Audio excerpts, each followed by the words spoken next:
ମୁଁ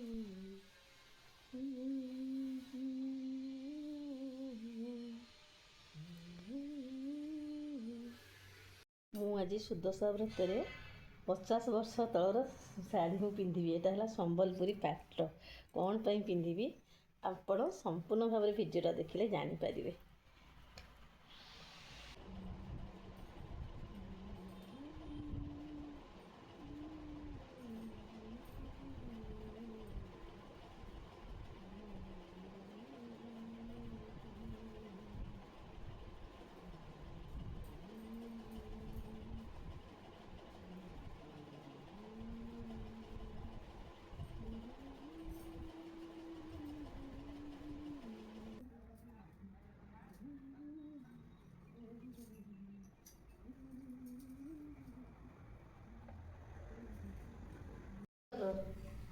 ଗଗନ ଏଇ ବାବା ପେଟ ଭର୍ତ୍ତି ହେଇଗଲା।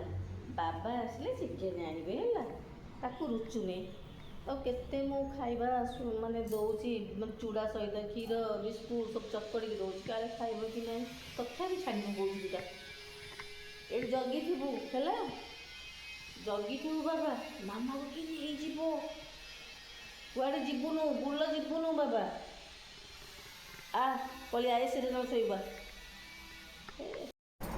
ହ୍ୟାଲୋ ଫ୍ରେଣ୍ଡସ୍, ମୁଁ ସୁନିତା ନୂଆ ସକାଳକୁ ନୂଆ ବ୍ଲଗ୍କୁ ଆପଣମାନଙ୍କୁ ସ୍ୱାଗତ କରୁଛି। ଆଜି ସୁଦଶା ବ୍ରତ, ସବୁ କାମ ସାରିକି ଠାକୁର ପୂଜା ସବୁ କରିକି ଅଲରେଡ଼ି ମୁଁ ଆସି ସାରିଲିଣି। ଆଜି ମୁଁ କ'ଣ ମାନେ ସୁଦଶା ବ୍ରତର ଯେଉଁ ଶାଢ଼ୀ ପିନ୍ଧିକି କରିବା କଥା ସେମିତି ଆସିକି ନର୍ମାଲି ସେମିତି ଠାକୁର ପୂଜା କରିଦେଲି। କରିକି ଆସିକି ଏବେ ପୁଅକୁ ତାପରେ ତାକୁ ବ୍ରେକଫାଷ୍ଟ ବନେଇକି ତାପରେ ମୁଁ ଆସିଲି। ମୋର ଆଜି ମୁଡ୍ ଉଠିଲା ଏଇ ଶାଢ଼ୀଟା ପିନ୍ଧିବା ପାଇଁ। ଏଇ ଶାଢ଼ୀଟା ନା 50 ବର୍ଷ ଉପରେ କି ଏମିତି ହେବନି କି ପାଖାପାଖି।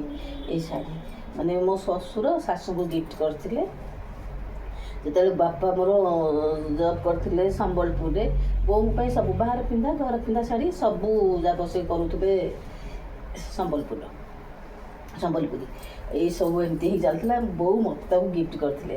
ମୁଁ ଆସିଲା ଦିନରୁ ବାହା ହେଇକି ବୋଉ ମୋତେ ଦେଇଦେଇଥିଲି। ଆଉ ମୁଁ ତାକୁ ବି ନୂଆ ନୂଆ ଟିକେ ବହୁତ ପିନ୍ଧିଥିଲି। ଆଉ ଏମିତି ପିନ୍ଧିଥିଲି। ଏମିତି ଆଜି ମୁଡ୍ ଉଠିଲା ଏତେ ହାଲକା ଯେ ଏତେ କମ୍ଫର୍ଟେବୁଲ୍ ଆଉ ସୀମା ନାହିଁ, ବହୁତ କମ୍ଫର୍ଟେବୁଲ୍ ପୁରା। ମାରାକୁ କହିଲି ନାହିଁ। ଆଉ ତା ଧଡ଼ି ଟିକେ ଚିରି ଆସିଲାଣି। କେତେ ବର୍ଷ ତଳ ଶାଢ଼ୀ ହେଲାଣି, ତଥାପି ଦେଇଥିଲି ତାକୁ ଇଏ କରିବା ପାଇଁ। ସିଏ କ'ଣ ମନା କଲା କି ନାହିଁ ଆମେ ସିଲେଇ ହେଇପାରିବନି ବୋଲି।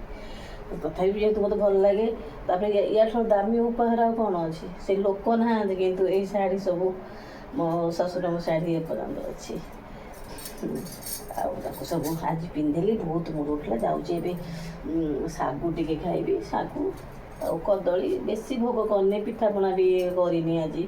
କରିନି ସେନ୍ସରେ ମାନେ ମୁଁ ତ ଏକା, ମୁଁ ରହୁଛି ଆଉ ପୁଅ 2 ଜଣ। ତାପରେ ଇଏ ତାଙ୍କର ଆଜି ଆସିବେ ବୋଲି କହିଥିଲେ, କାହିଁକି ଆସିଲେନି। ତାପରେ ଶାଶୁ ବି ନାହାନ୍ତି। ସେ ସବୁ ପିଠାପଣା କଲେ ବସି କିଏ ଖାଇବ। ଆଉ ପୁଅ ତ ତାର ଅଧେ ବେଳେ କହିବ ମୋତେ ଲଞ୍ଚ କେତେବେଳେ ସେ ଯାଇ ବାହାରେ ଖାଇଦେଉଛି। ମୁଁ କହିଲେ ବେକାର ନଷ୍ଟ କ'ଣ ସବୁ, ମୁଁ ଖାଲି ଯାହା ବି ରୋଷେଇ କରୁଛି ଅଧେ ଦିନ ବଳୁଛି, ମୁଁ ବାସି ଗଞ୍ଜା ଖାଉଛି, ଅଧେ ଫୋପାଡ଼ୁଛି। ଏମିତି ହେଲେ ଭଲ ଲାଗୁନି ନା, ଖାଦ୍ୟ ଗୁଡ଼ାକ ନଷ୍ଟ ହେଲା ବେଳକୁ। ମୁଁ କହିଲି ନାହିଁ, ମୁଁ ଶାଗୁ କଦଳୀ ଆଉ ପକେଇକି ଏମିତି ଟିକେ ମୁଁ ଖାଇଦେବି।